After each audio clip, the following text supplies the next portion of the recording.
Ready to elevate your learning journey? Welcome to Vayuputra Edu, where your dreams take flight. Unlock your full potential. Join us and start achieving today.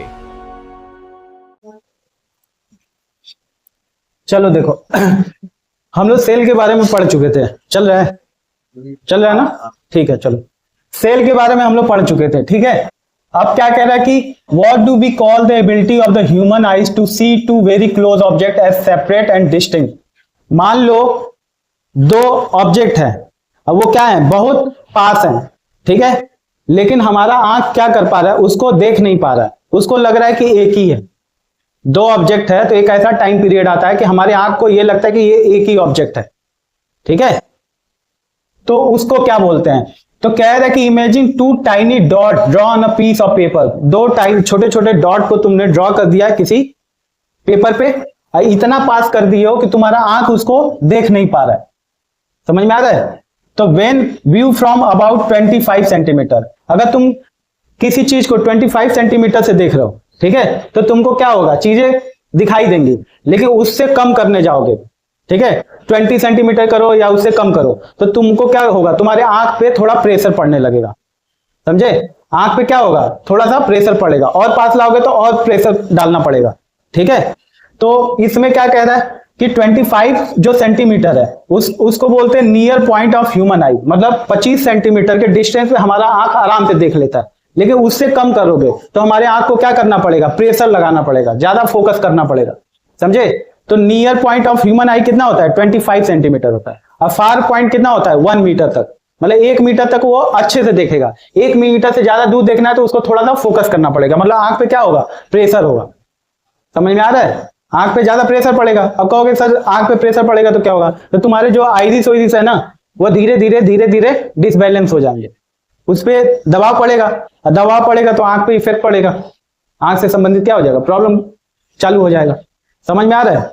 लेकिन यहां कह रहे हैं कि nearer point तुम्हारा human eye कितना है, उतना है, 2 point separate by about 0.1 mm can be seen as distinct. अब कह रहा है कि हमारा जो आंख है 2 पॉइंट अगर 0.1 mm के डिस्टेंस पे है तब तक तो ये देख पाएगा, उसके अलावा otherwise they appear as a single point, लेकिन उससे कम रहेगा तो हमको वो एक ही पॉइंट लगेगा। उसको क्या बोलते हैं, तो उसको बोलते हैं limit of resolution of human eyes बोलते हैं। मतलब 0.1 mm के डिस्टेंस पे अगर कोई 2 पॉइंट है तो हमारा आंख देख लेगा, लेकिन उससे कम का हुआ तो हमारा आंख देख नहीं पाएगा। इसीलिए 0.1 mm को क्या बोलते हैं, limit of resolution of human आई। समझ में आ रहा है? Limit of resolution of human eyes क्या है, तो 0.1 mm है। ठीक है, इंसानों के लिए। तो मैग्निफिकेशन के लिए हम लोग क्या कॉन्वेक्स लेंस या कॉम्बिनेशन ऑफ लेंस का यूज करके किसी चीज को, छोटे चीज को बड़ा करके देख सकते हैं।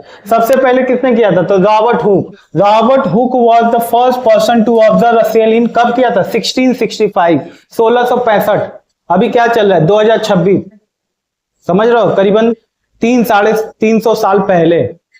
अभी हम लोग कहाँ हैं, अभी हम लोग खाली नाम सुन रहे हैं, अब वो 300-350 साल पहले वो देख चुका था। इसीलिए जितने भी यूरोपियन कंट्रीज हैं वो क्या है, इंडिया से ज्यादा डेवलप है, क्योंकि 300 साल पहले उनके यहाँ पता चला, तो मान लो 100 साल बाद धीरे धीरे सबको पता चला, धीरे धीरे वो साइंस और टेक्नोलॉजी के फील्ड में ज्यादा काम किए सब।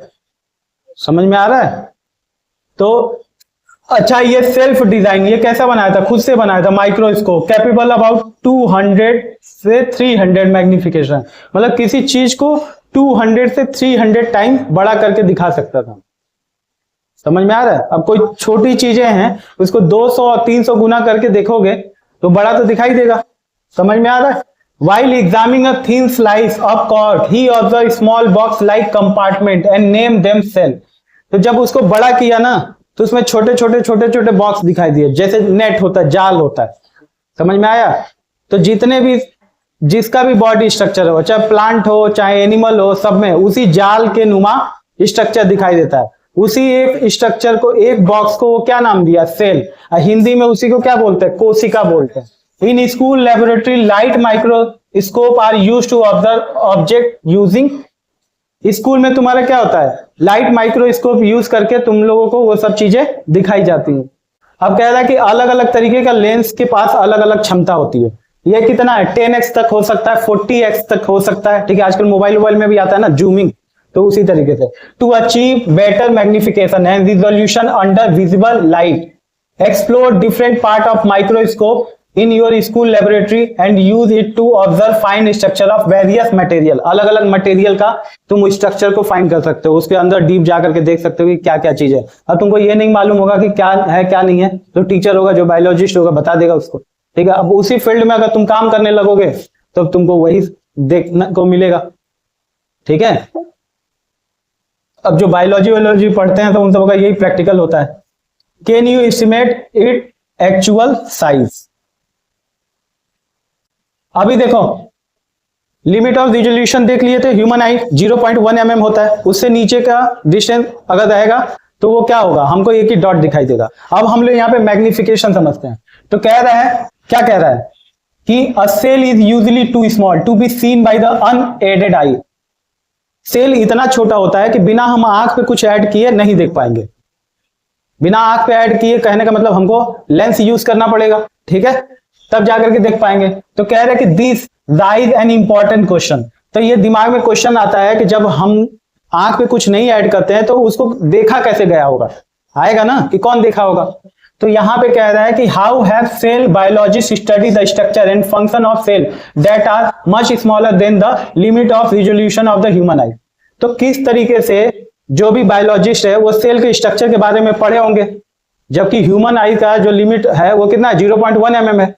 तो कैसे किए होंगे, तो you have learn about convex lens, convex lens के बारे में पढ़े हो, कॉन्केव लेंस के बारे में पढ़े हो, लेकिन यहां पे कह रहा है कि कन्वेक्स लेंस और a combination of lens and objective lens and an eyepiece are use for the magnification of an object.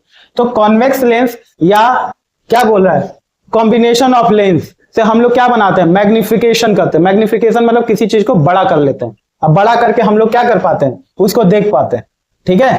मतलब किसी छोटे चीज को अगर हमको देखना है तो उसके लिए हम क्या यूज करेंगे, तो combination of lens, convex lens ले लेंगे 2 3 4 ठो 10 ठो जैसे भी, उसको हम लोग क्या करेंगे कंबाइन करके किसी चीज को बड़ा करके और उसको देखेंगे।